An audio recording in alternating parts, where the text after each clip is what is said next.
Ginagawang tulay sa mga daan hinukay upang makaiwas sa baha. Para sa detalye, narito si Idol Denise Brillante. 104.7 IFM. Report!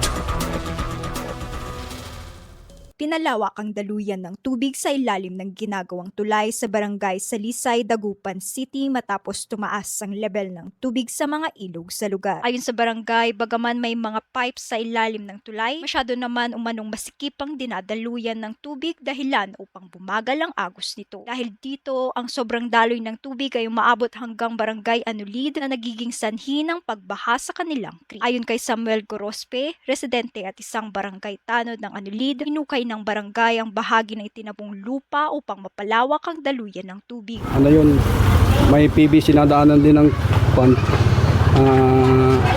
tubig, kaya lang medyo maliit.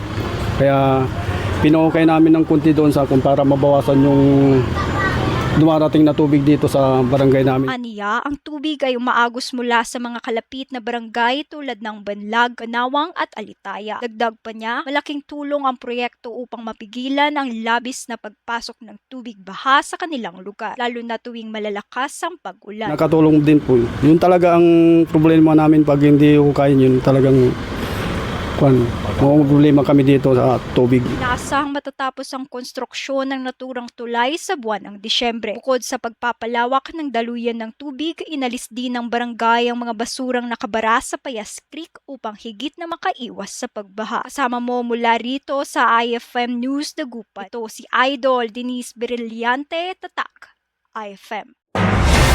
IFM News. IFM News. IFM News.